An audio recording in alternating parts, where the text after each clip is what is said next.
Praise the Lord, children. Today we shall do Matthew chapter 6, verses 19 to 24. And the title of my message is Treasures in Heaven and Treasures on Earth. Sorry. Now let's read along. Verse 19. Do not store up for yourselves treasures on earth, where moth and rust destroy, and where thieves break in and steal. But store up for yourself treasures in heaven, where moth and rust do not destroy, and where thieves do not break in and steal. For where your treasure is, there your heart will be also. The eye is the lamp of the body. If your eyes are good, your whole body will be full of light. But if your eyes are bad, your whole body will be full of darkness. If then the light within you is darkness, how great is that darkness? No one can serve two masters. Either he will hate the one and love the other, or he will be devoted to the one and despise the other. You cannot serve both God and money. Now, in living for Christ, the greatest challenge you'll face is money and possession. Now, I will add something to this. It is all about money, possession, power, and possessing land, taking control, and this is done by the ministers. And I'll tell you, no Christian can ever become a minister, because all these ministers are corrupt, and they are going from one party to another. They promise one party something and they deceive them, and they go to another party because they're getting paid in lakhs and lakhs and lakhs, crores of rupees. So this is what they want: money, power, position, and they're grabbing land so that they'll be landowners, and they think this is, they're going to live here forever, but they don't know by doing all this their place is in hell, reserved already. In capital letters it's marked, so they are all going to hell. Now we can either worship wealth or worship with our wealth. God desires our devotion, and he knows you will battle the temptation for money. Money is the root of all evil. Money, money, money. When you see money, there were two children, two boys. They had come and they were staying one day at our place. Little boys. One was 7 and the other one was, I think, 6.5. And the toys put there in front of them. One boy picked up the car to play with. The other boy picked up the money. The snuckly, the counterfeit money that the children have in a toy box. It's there where the children play. So you see how their attention, the fellow who wanted to play with the cars, he was a carefree child. He wanted to enjoy himself, but this guy's mind was on money. So children, you'll have to be very careful. Don't run after money. Let money run after you. Okay, remember this, what I'm telling you. Don't run after money. Don't grab money, because when we die we have to leave everything here. We can't take money with us. That's why Jesus said in Matthew 6:19 to 21, do not lay up for yourselves treasures on this earth.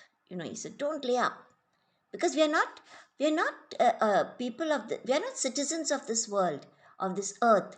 We are heavenly beings. We are heavenly citizens. We are going to go up to our Father. We will not take anything, my dears. You all are not going to take anything from here. So don't lay up treasures for yourself in this place. Just try. And when I'm saying laying up, don't be, avaricious and wanting this and wanting that. Buy. Don't do that. Okay, so otherwise you'll have a problem.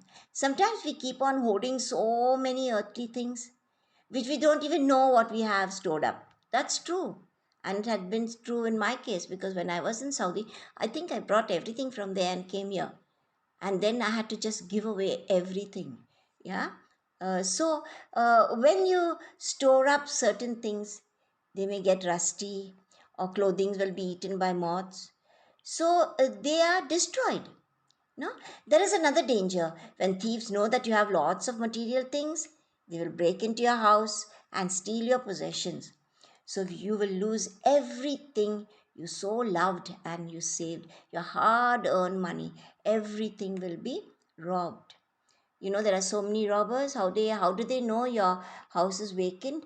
Because all these silly people, they put it on that, I don't know what is Facebook or anything, but they put it on that and they say that we are enjoying holiday, we are, and people, the thieves are marking them, and they go and they rob, they break into their homes and rob their homes.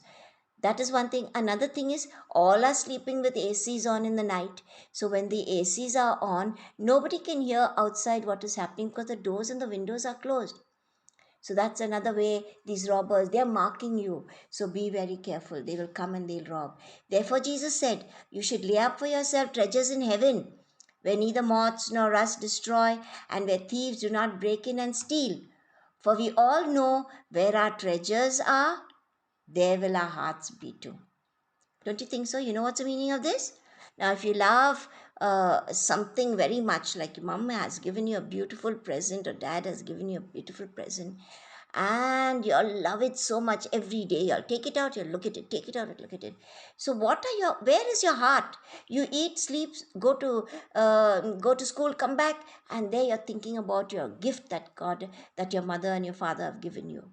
So your heart is on that gift. So that is a treasure on earth. Or if you got gold, or if you got something, sometimes the home can be a treasure. You see some people's homes, they're not home, they're houses. You know, houses and home, there's a difference. A home is a place where children play, the house is messed up, and that's a home. It's a loving home. The children are free to do what they like. But a house is when everything is spick and span and not one thing moves out of place. That is a house. And we have to live in a home where we can just be ourselves. Yeah, and that is where you'll find peace and joy in your home. Now, a poor man has no worry that he will be kidnapped or robbed, no? Because a man has no possessions. He will not lose sleep, he'll go to sleep. He doesn't have to keep watch on anything that he has because he's carefree. He doesn't have money, he doesn't have wealth, he doesn't have anything. So he just goes to sleep without a care in the world. Now, let's see. What are the treasures on earth? In general, treasures on earth include money and possessions, and like I told you earlier, it also includes power. That's their treasure. They know how to control people with their power. Then they have a possession can also brings in the property that you have. They collecting. Jesus never said that you can't own a phone or a computer or a house, a car. He didn't say that you can't buy gifts for someone or that you can't save or invest money for retirement or even buy clothes. He never said all that. He has given us a free will, but we must know how much to spend and why we are spending what we are spending. Sometimes people buy clothes to compete with other people. They buy car. I know somebody, believers said, they got a big car, so I wanted a big car too. That's coveting. That's a spirit of covetousness, no? So we have to be very careful how to not to be greedy. Children, if you don't have something, it's the duty of your parents to teach you to be content with what you have. Don't eye and envy other people's possessions or what they have. If God wants to give you, He will give you. Pressed down and running over, He'll give you. But don't be greedy, please. This is a sin of being covetous. You know, you are, just because they are enjoying themselves, you want to do so. And from the onset, it's a duty of the parents, especially the father in the house, to teach his children not to be coveting other people's things. So don't bother. That's how we sin. You know, I want a bigger house. People are taking loans, building a big house, and then what happened? Somebody dies and they cannot pay the loan. I just heard yesterday about somebody. He built a big house, and the husband was somewhere in UK or something like that. And after he built the house, they took loans and they built the house, and the man died. And now the wife is struggling, and the children are struggling. They'll have to give up that house now. So you see what happens. It is, and supposing there's a husband who's wanting great things, a wife, she's the partner, she should be telling, the mother should tell the father, no, we don't need that. And that is what they should teach their children. So I hold the parents responsible for not teaching the children. Even clothes, you know, I feel very sad to see us, our Christian children, that the way they dress, What is the difference between the worldly children and the Christian children? If parents cannot teach their children to be modest, to wear long blouses, not to wear those skinny things that are they're showing their contours, their parts of your bodies are seen. Please, children, ask God help, ask Jesus to help you not to be worldly. Okay? What Jesus was saying was, do not lay up for yourselves treasures on earth. In other words, stop focusing on accumulating money and things and set your heart pursuing. That means going after the treasures of your, going after the treasures in this world. No? So he says, do not do those things. He says, focus on the treasures in heaven. Focus on that, what you'll get by doing. Something, in this world, no, we'll hardly live, not, if somebody lives 90 years, they are more than blessed, okay, but they have to go through a lot of problems. But for these 90 years or 80 years, or maximum 70 years, and we are doing all things what God is against, and we land up for eternally in hell, what's the use? No? So we should go seek after things that will take us to heaven. So little suffering on this earth will give us eternal bliss. That means happiness. In other words, stop focusing, accumulating money and all those things, okay? And when you run after the things of the earth, we really have no time or no interest in God, the very Father who gives us everything that we possess. He's the one. You got brains, you're clever, God has given it to you. You got a beautiful home, God has given it to you. You are healthy, God has given you that health. You have money, your parents have money, God has blessed you with it.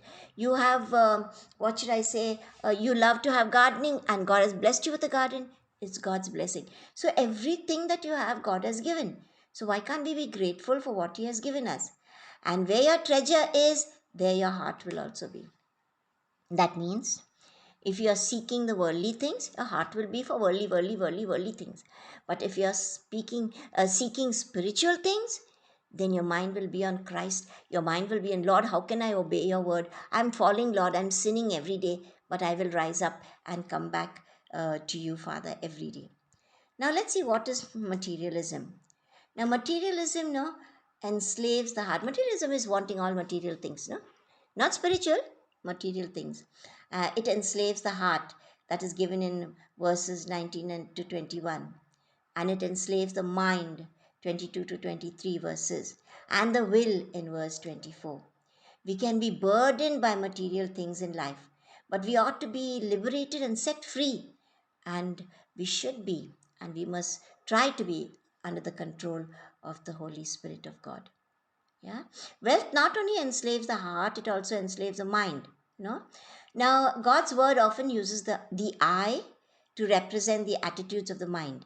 There's so many times he says, if your eye is healthy, you'll be healthy. You'll see. If your eye is good, then you'll be bright. You'll be in the light. He's using the eye. Mhm.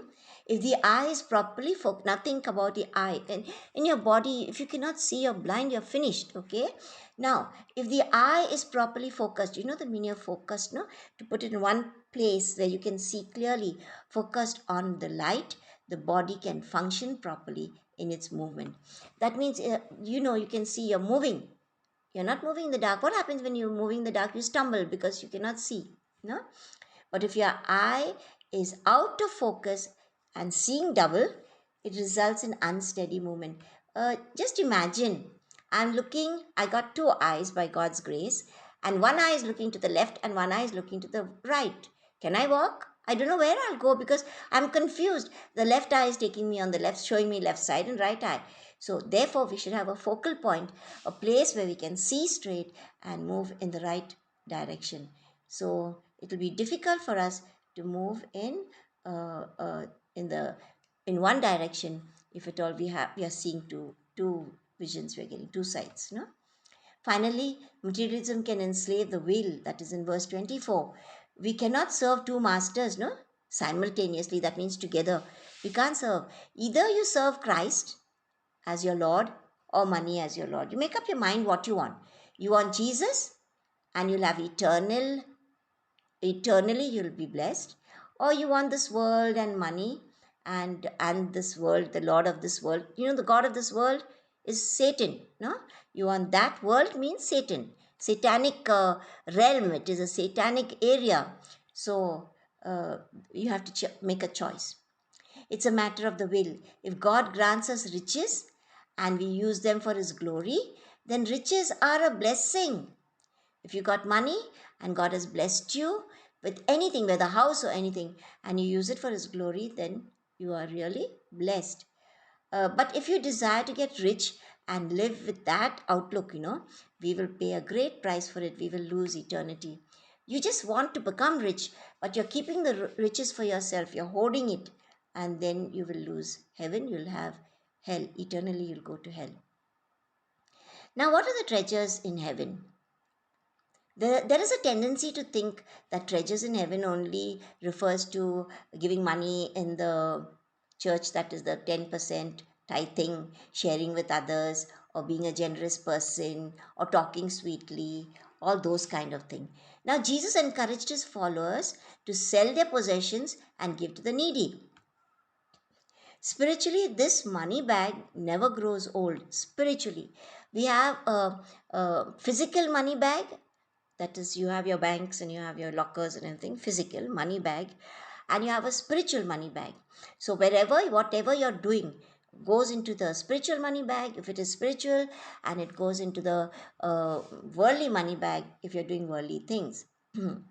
Now, spiritually, this money bag never grows old. A treasure is in a heaven that does not fail, where thieves cannot break in or moths destroy. No, that is given in Luke 14, verses 13 to 14.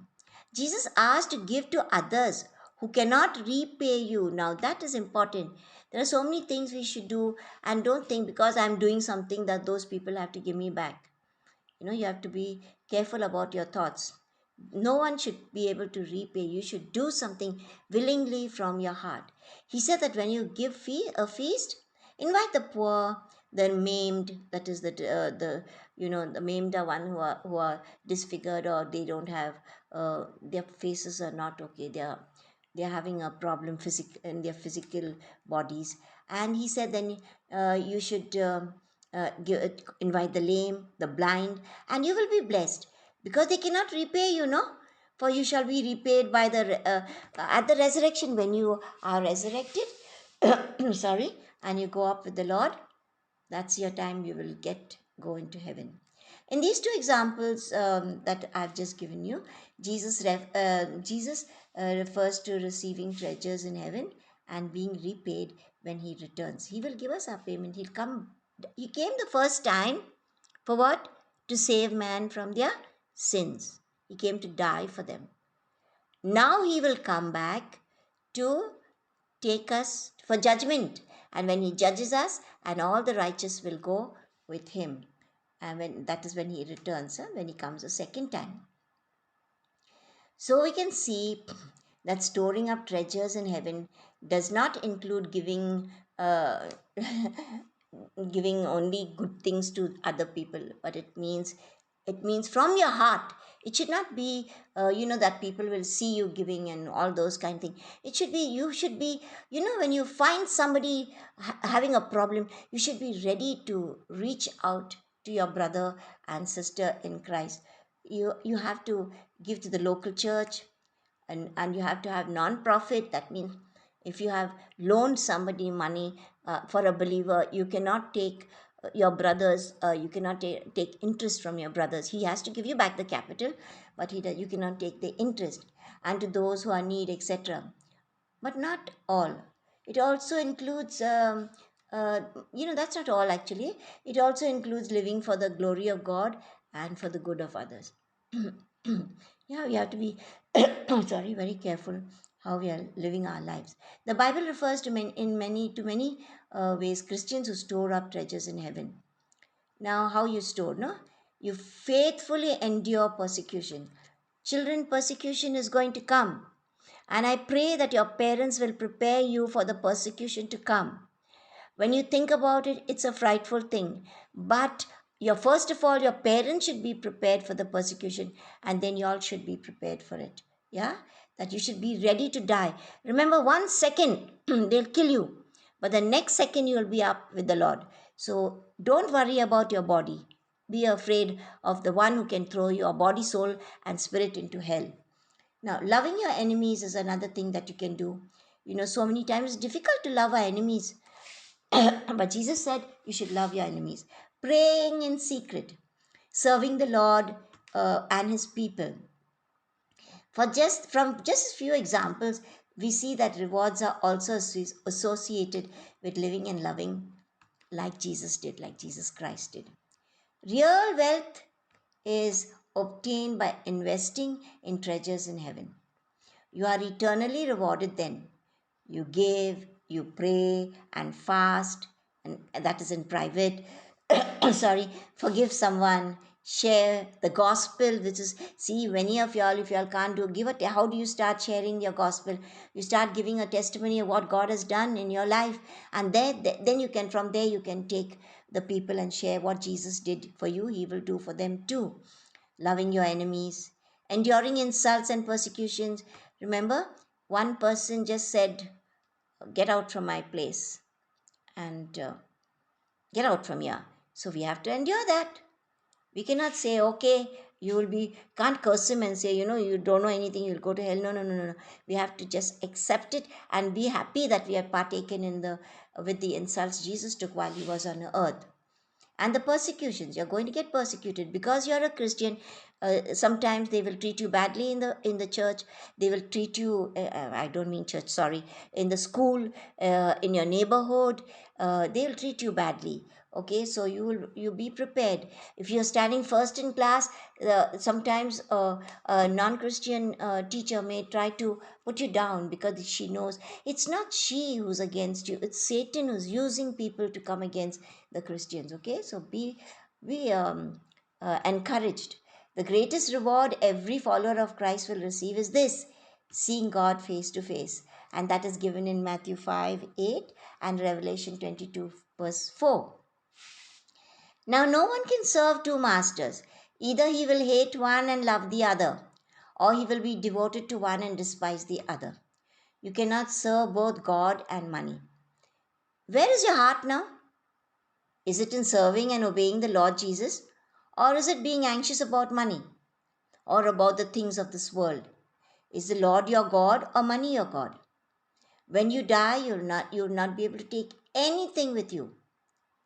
You can't even get dressed and say, okay, I'm going to die now, I'm already ready, I had a bath. No, somebody will have to bathe you. Somebody will have to clothe you. Just as when you were born, somebody had to bathe you, somebody had to clothe you. It's the same thing. You will have to leave everything behind. If you have lived for Christ, then you will be eternally with Him and with God. But if you have lived for this world, if you spent your life to satisfy the things for yourself of this world, you will be eternally in hell. So the choice is yours. Remember, God never sends anyone to hell. God has given us a free will. You have to either want God or you want the devil. Make up your mind. Children, as Christian children, I'm warning you all, beware of what the devil's tricks are. He will show you all, he'll never come to you with two horns.